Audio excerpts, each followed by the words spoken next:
Hello there, good morning. It's a sunny day out here. The light is really awful for this video, but that's because it is very sunny, about 30 degrees. It's a lot. Celsius, I mean, of course. So I'm staying inside today. I wanted to explain to you another way of attaching arms to the little one, because I use the jointed arms.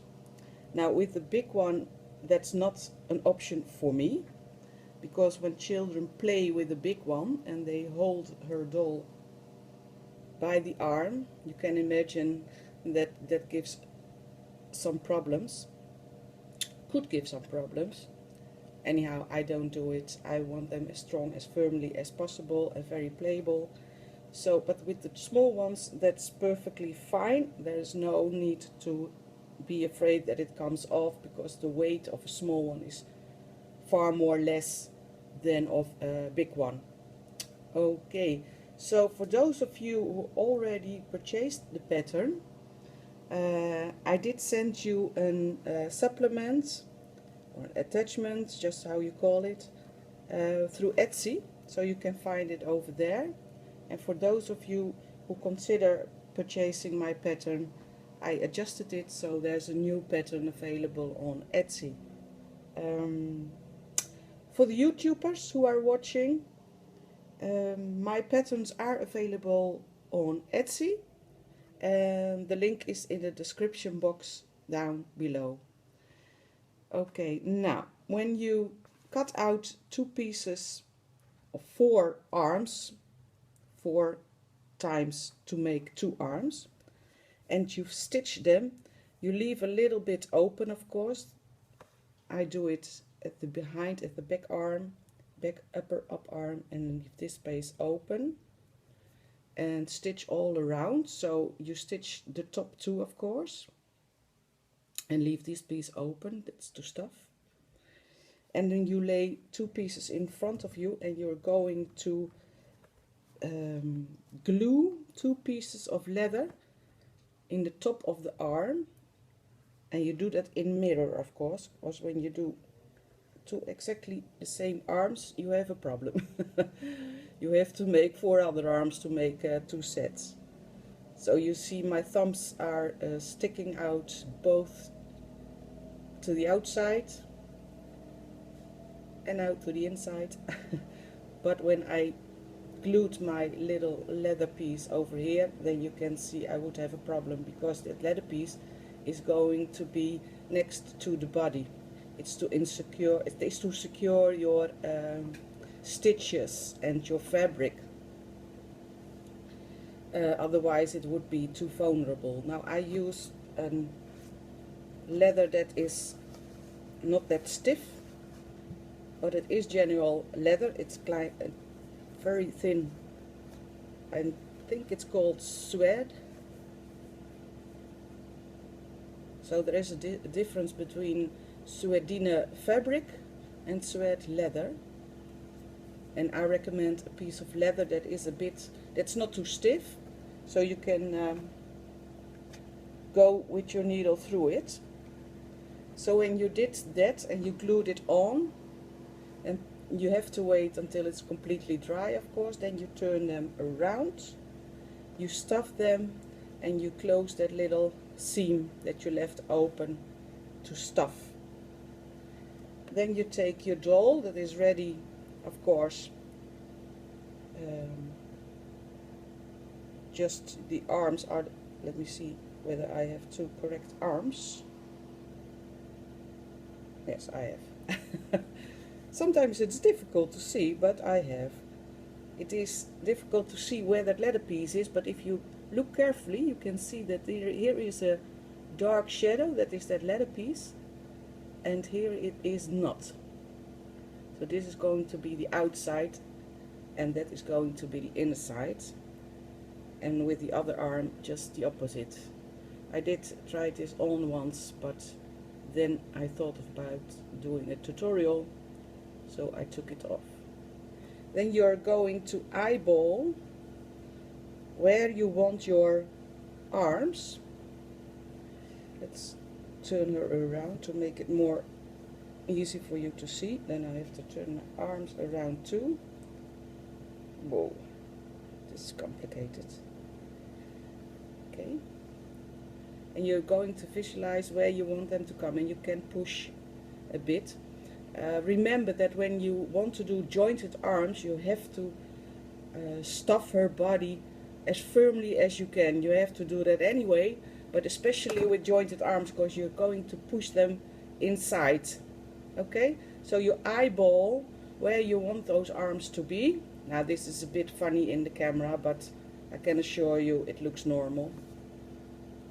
And you place a mark just like we did with the sewed on arms. So I made a mark where the arm is going to be. Okay, now I lay my arms, both of them. Let me see that I don't make mistakes, both of them. Okay, in the position that they have to come. Let me do it like this. Next to the body, so I can't make mistakes. And I'm going to take the right arm, to me it's the right arm, and I'm going to make a stitch through that piece of leather like this. Okay, so I get my needle completely through, and now I'm going to insert it to the body, but that mark I made was the top of my arm. So when this is 1 centimeter below that top, so I know that I have to be 1 centimeter below that mark. Okay, I guess that sounds logic. Then I have to come up at the other side, spot on the seam. I can eyeball this, but if you're not sure, please measure again and come out. And don't pull that thread completely through, but enough so you leave a little tail on. I took a thread of about 1 meter because I don't like to be working with a short thread. Then you do the same with the other arm. You stitch it on. You see?